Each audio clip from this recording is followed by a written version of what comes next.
Дараагийн мэдээлэл танилцуулъя. 30 сая хүнтэй энтгэг улсын нийслэл Дели хот нь дэлхийн хамгийн агаарын бохирдолтой улсуудын тоонд байнга багцаар ирсэн. За засгийн газрын тоо баримтаас харахад 2022-оос 24 оны хооронд Нью Дели хотын 6 эмнэлэгт амьсгалын замын зочдмог халдвар өвчин туссан 200 мянган кейс бүртгэгдсэн. За энэ нь бол хортой агаар эрүүл мэндэд хэрхэн сөрөг нөлөө үзүүлж байгааг харуулж байгаа томоохон жишээ болж байна.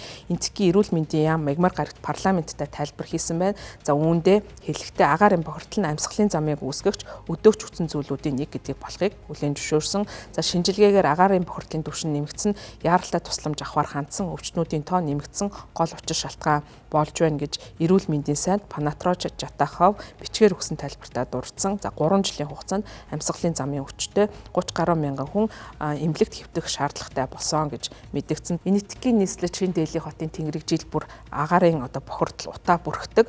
За хүүтэн агаар нь бохирдуулагч бодисыг хөрстэй ойрхон байлгадаг. За үр тариа шатаах зэрэг үйл ажиллагаа болон үйлдвэрлэлийн үйл ажиллагаатай холбоотойгоор утаа нэмэгддэг. За мөн замын хөдөлгөөний төвчрэл зэрэгээс болон агаарын бохирдол бол хортой дэвшинд хүрдэг. За цуснд орхуц жижиг хэмдээтэй хорт гавдар үүсгдэг PM 2.5-ийн түвшин нүүбэд тогтоосон өдөр тутмын эрүүл байх хязгаараас 60 дахин ихсэх тохиолдол бол гарах нь олонтой байдаг. За өнгөрсөн жил бол Lancet Planetary Health сэтгүүлд нийтлэгдсэн судалгаанаас үзэхэд агаарын бохирдолтой холбоотойгоор энэтхэг улсад 2009 оноос 2019 оны хооронд нийтдээ 3.8 сая хүн амнасаа алдсан байх магадaltaй гэсэн ийм эрүүл мэндийн тооцооллыг хийсэн байна. За нүүбийн хүүхдийн байгууллага болох UNICEF бохирдсан агаар нь хүүхдийг амьсгалын замын цоцмог халдвараар өвчлөх эрсдлийг нэмэгдүүлэх болохыг анхааруулсан. Гэвч эрүүл мэндийн яам агаарын бохирдлыг эмнэлэгт хэвтэх цорын ганц шалтгаан гэж үзэхгүй байгаагаа хэлсэн. За түүний хийсэн тайлбараар агаарын бохирдлын эрүүл мэндэд үзүүлэх нөлөөлөл нь